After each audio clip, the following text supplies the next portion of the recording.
Hey guys, today we're going to explore all of the other major punches that are used in boxing: body rips, hooks and uppercuts. We're going to progress our footwork and focus on how to pick up speed while maintaining composure, and then we're going to work on all of the basic defenses that we use in boxing to protect the body and be evasive. Please take note that as I take you through all of these varied punches, the rips, the uppercuts and the hooks, that there are varieties of those yet again. Today we're going to go through the fundamental ways to throw each of these punches, and as time progresses we can introduce different ranges of those punches and how to apply them depending on the circumstances that you're in a fighting situation. We're going to start off with the hook. Detaching the hand from the guard, bring the fist to shoulder height with the palm facing down and rotate the body, tucking the cheek into the shoulder that you're punching with. Fist in line with the shoulder, rotate the body, elbow in line with the shoulder. Make sure you're rotating your foot, flattening your rear foot and coming up onto the ball of your foot with the lead foot. Turn the hips, turn the shoulder, turn the feet. This is a mid to short range hook, which is commonly used, and you can change the range of the hook simply by detaching the hand further away from the guard. Make sure the palm is facing down, elbow in line with the shoulder, cheek into the shoulder that you're punching with. With the rear hook, it is set a little bit further back, so you want to bring the hand out a little bit further in front of you and rotate behind it. The fist, elbow and shoulder should be positioned, and then the body and the rotation of your boxing mechanics should drive the hook and create the impact. Come up onto the ball of your foot with your rear foot and plant the lead foot. Moving on to the uppercut. You're going to detach the hand from the guard and drop it ever so slightly lower than chin height, and then driving the fist upwards to the ceiling. You want to exceed the range of motion in which your guard is positioned, coming up onto the ball of your foot with the lead foot and planting the rear foot.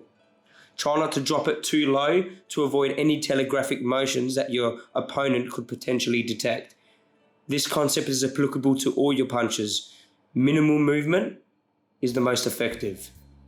Likewise with the rear foot, you're coming up on the ball of the foot when you throw that shot, cheek into the shoulder that you're punching with. The palm should be facing you.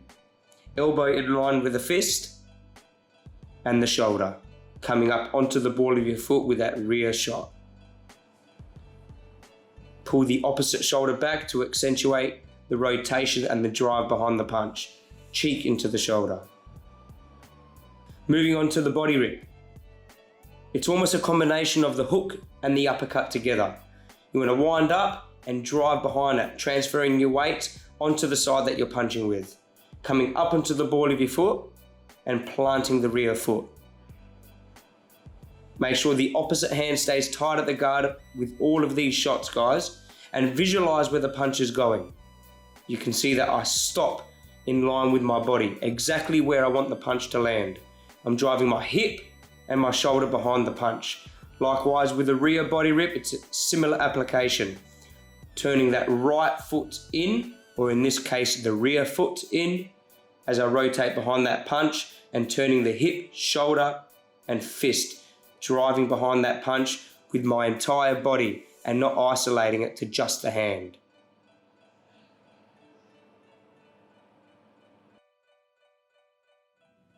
When it comes to picking up speed with your footwork, or picking up speed for anything for that matter, you don't want to do it at the expense of composure and technique. Make sure that when you start moving a little bit quicker, that you're not compromising the positioning of your feet, how wide they're going, how close they're getting. The right foot starts turning. You start keeping your feet flatter than you usually would. Start moving a little bit quicker, but make sure that you're transferring your weight accordingly, maintaining your composure and prioritizing your technique over the speed. Likewise with your punches and your defensive boxing. There's no point doing something faster and harder if you start doing it improper and with the poor technique. It starts to defeat the purpose. So make sure when you pick up the speed of the feet, you keep the feet shoulder width apart, the toes pointing forward, the right foot at the back. Don't let the feet get too close together, don't let them get too far apart, and don't let the momentum of your footwork influence the way that your guard starts to move around. Don't let the momentum of your footwork bounce your hands. Keep the fingertips of the temple, the elbows in, the chin down, and pick up and fluctuate the speed of your footwork without your hands being compromised. You want to be sure that as you start transitioning from slow to fast or vice versa, that your composure isn't compromised. Make sure the feet are shoulder width apart, the toes are forward, and the heels are relatively off the ground. Every now and again, depending on the position that you're moving, you will need to flatten the heels to regain balance, but quickly correct yourself onto the balls of your feet and continue moving. Try to keep your movement perpetual and constant. Try not to stop at any given moment and keep on the move, whether it be slow or fast.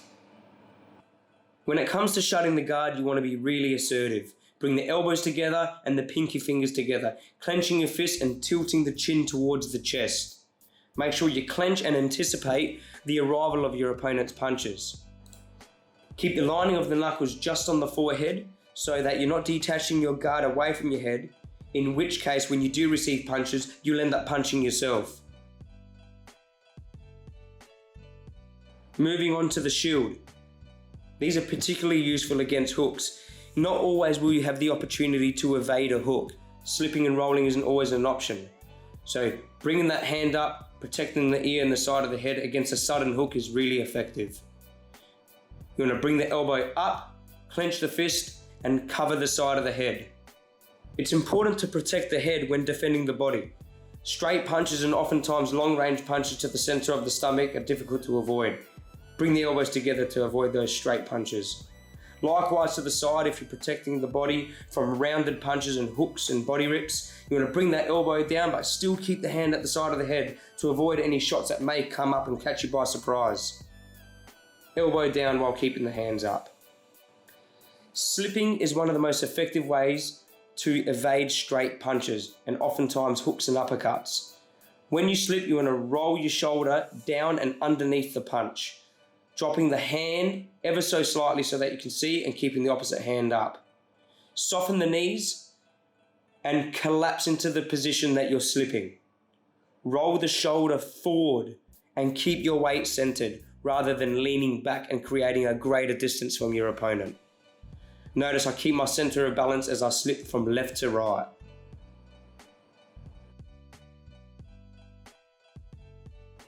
Rolling under hooks is crucial, and making your opponent miss can create a lot of opportunities. Rolling under a hook means that you lead with the shoulder into the direction that you're rolling. When I'm rolling to my right, I lead with my right shoulder. When I roll to my left, I lead with my left shoulder. Make sure that you're taking ever so slightly smaller step out into the position that you're rolling, transferring your weight into the direction that you're rolling, and keeping the hands at the guard during the process. As I roll out to my left, it's a small step out to the left, leading with the left shoulder and keeping the hands up.